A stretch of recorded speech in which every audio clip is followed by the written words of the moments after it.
Bom dia!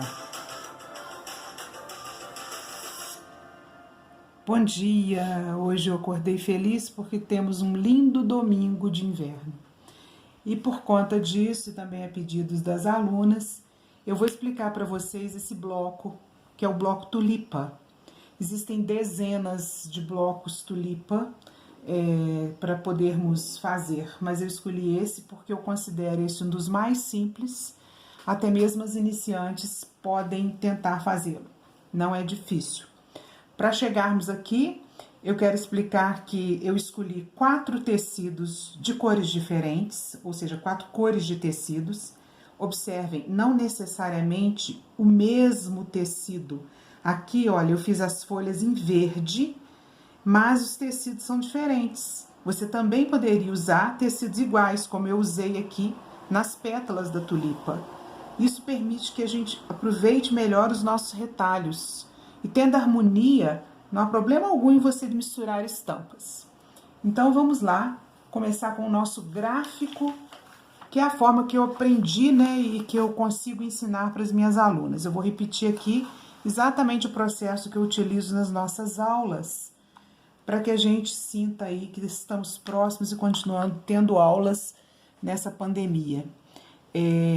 Esse bloco de flores hoje me fez refletir um pouco, talvez a gente se anime, vocês me dão aí o retorno, a fazer outras flores, né? Para alegar um pouco esse momento que a gente está vivendo.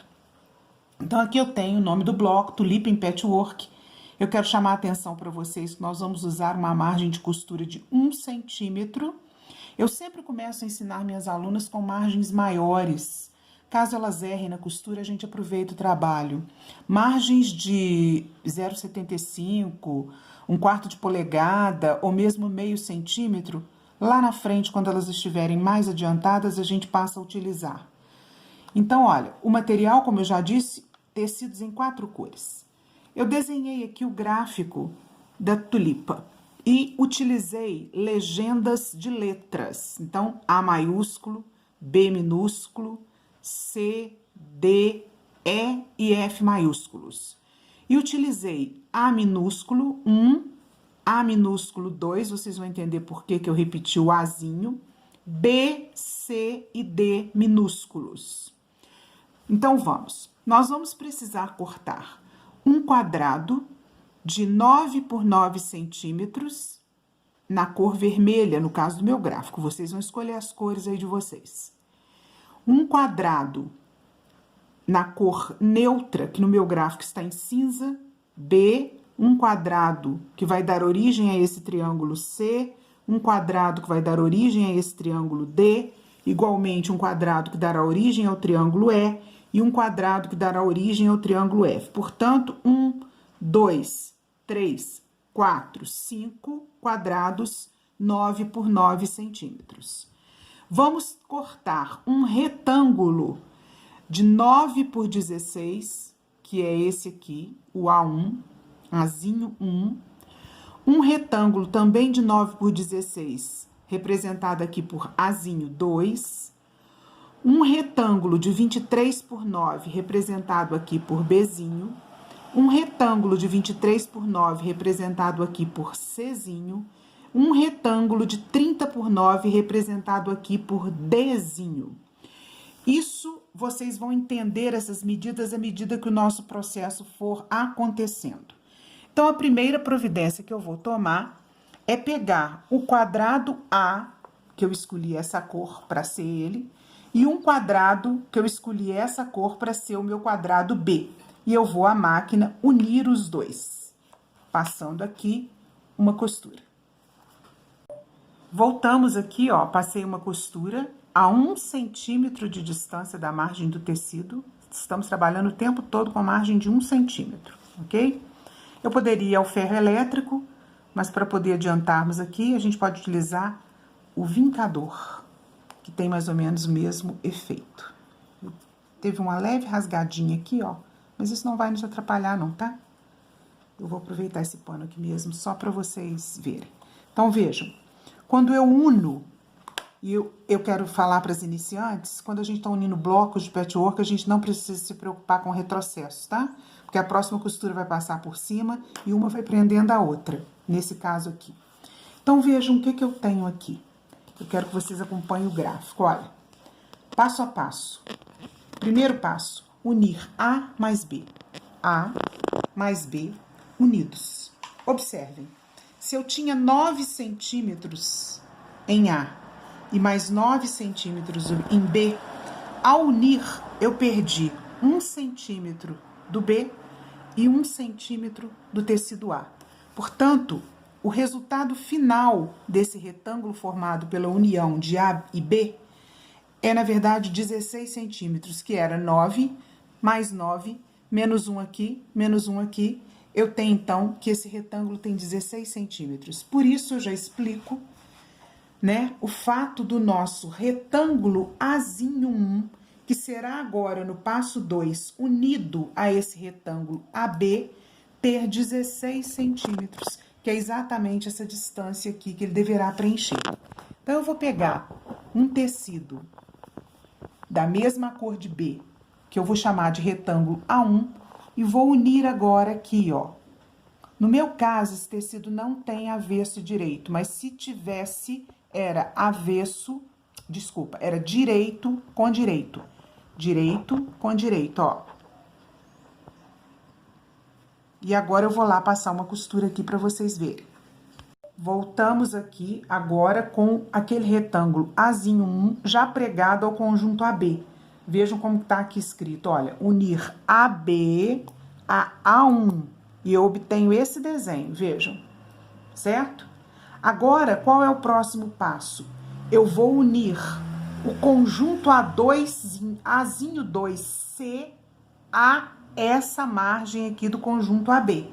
Então, para isso, primeiro eu preciso, no passo 3, montar o conjunto A2C, formado por um retângulo exatamente do mesmo tamanho de A1, por isso que eu coloquei a mesma letra nos dois, tá vendo? Porque o meu retângulo A2, ele tem exatamente a mesma medida do meu retângulo A1. Então, agora ele vai ter que entrar aqui, ó, de novo, ó, direito com direito. Mas antes disso, eu preciso montar a pontinha C maiúscula do nosso retângulo A2. Então, para isso, eu preciso de um tecido neutro. Eu vou lá no meu quadradinho que eu já cortei e vou montar. Observem a montagem. Considerando-se que essa face seria o direito, e é o direito desse tecido está voltado para o meu rosto, e o direito desse tecido também está voltado agora para o meu rosto, eu vou colocar o direito com o direito. Vou colocar aqui nessa ponta, vou pegar uma régua e vou, olha, simulando o desenho, observem como que eu quero que esta ponta fique. Eu quero que ela fique nessa posição. Comparem com o gráfico C e D, olha, C e D. Portanto, eu vou traçar uma diagonal, bem traçada mesmo, aqui, ó. Vou traçar aqui com a caneta, tá? Mas essa caneta não é a que apaga, mas não tem problema aqui não. Vocês podem usar o lápis 6B, para mim é o ideal. E aqui, para que ele não saia do lugar, eu vou alfinetar. Sempre alfineto com a ponta do alfinete voltada para a face que vai ser costurada. Nesse caso aqui, nós não vamos costurar na face, não. Eu só tô recordando isso, tá? Se eu fosse costurar aqui, essa regra da pontinha do alfinete sempre voltada para a face que eu vou costurar. Nesse caso, ele tá servindo apenas para fixar esse tecido neutro ou tecido rosa. Então, eu posso pôr o alfinete em qualquer posição, porque, na verdade, eu vou fazer com que a agulha passe exatamente em cima da linha que eu tracei. Vou lá na máquina. Voltamos. Vou retirar os alfinetes. Observem onde bateu a linha da costura. Exatamente em cima do tracejado que eu tinha feito a caneta. Agora, vejam. Isso aqui já não me interessa mais. Então, eu vou pegar e vou cortar. Pode ser com a tesoura, como eu tô fazendo aqui, no olho mesmo, se vocês tiverem essa habilidade. Ou podem cortar com o cortador e a régua na base, tanto faz. O que importa é que eu vou obter aqui, olha, o meu conjunto A2C. Vou da mesma forma, toda hora tem que abrir essa costura. Quero chamar a atenção, tem professoras que não abrem a costura, elas viram para um dos lados, mas eu prefiro abrir. Nunca tive problema nenhum e eu prefiro abrir. Acho que fica menos volumoso. Aqui está. O meu conjunto A2C está pronto. E eu vou posicioná-lo direito com direito e vou à máquina costurá-lo. Voltamos. Observem, de acordo com o segmento aqui dos passo a passo, eu estou aqui, ó, tá vendo? Unir A, B, A1, A2C. Pronto, aqui, ó. Reproduzir esse conjunto que aqui está, tá vendo? Quero aproveitar esse momento para fazer uma observação. Vejam, tá vendo que tem umas coisinhas fora do lugar? Meio tortinho? Sem sofrimento, tá, gente? É só refilar, acertar.